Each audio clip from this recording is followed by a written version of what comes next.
एकीकडे भंडाऱ्याला उष्ण तापमानाचा ऑरेंज अलर्ट दिलेला असताना अचानक वादळी वाऱ्यासह काही गावांना जबर फटका बसला, तर कुठे हलक्या पावसाच्या सरी बरसल्या।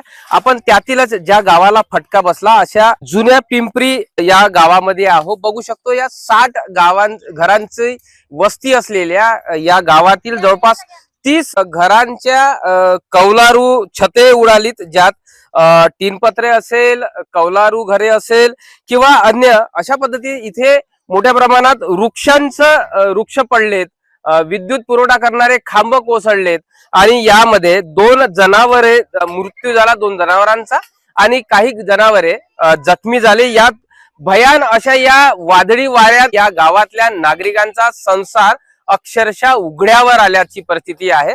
या आपण इथल्या ग्रामस्थांशी बोलण्याचा प्रयत्न करूया। नाव शालिक चित्तीमारे आहे। पिपरी 1-1:30 वाजताच्या अंदाजात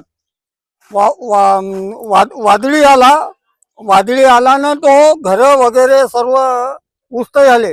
घराच्या भीती पडल्या, कौल उडले।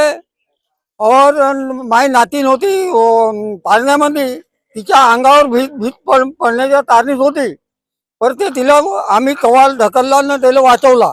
आता माई 65 वर्षाची वय आहे, 65 वर्षाची वय आहे, अजून वादळी वारा आला नाही जी। आम्ही हे अचानकच खूप आला, इकून वावसाळ खूप आली, अशी खूप काही। आता आम्ही आला काही सुचला नाही, आम्ही एकदम नाही का त्या सपरीत गेला ना, ते माई नातीनी अशी पाळण्यात होती, झोपली, तर आम्ही काढकुड तिला आणला आणि ती बसला। आम्ही असे गुंडू मुंडू करून आणि तो वरचा असा ठटारण उडला आणि ते भीतही पडली आमची।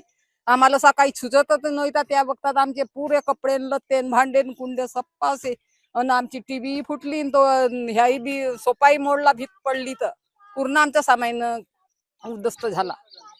आम्ही खूप नुकसान झाली आमची। दादा, काय सांगशील तू? त्या ज्यावेळेस वादळी वारा आला तेव्हा काय परिस्थिती अनुभवली?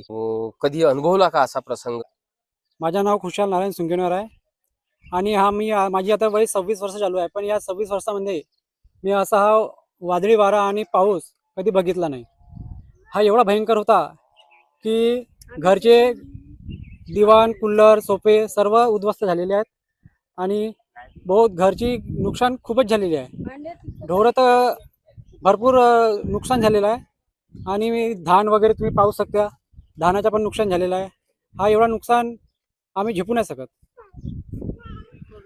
निश्चित काटकसर करून किंवा घाम गाळून मेहनत करून जे संसार त्यांनी उभं केलेलं होतं, या वादळी वाऱ्याच्या अगदी 10 मिनिटात आलेला या वादळी वाऱ्यानं या ग्रामस्थांचा संसार आता उघड्यावर आल्याचं चित्र आपल्याला इथे बघायला मिळत आहे। प्रशांत देसाई, एबीपी माझा, जुनी पिंपरी, भंडारा।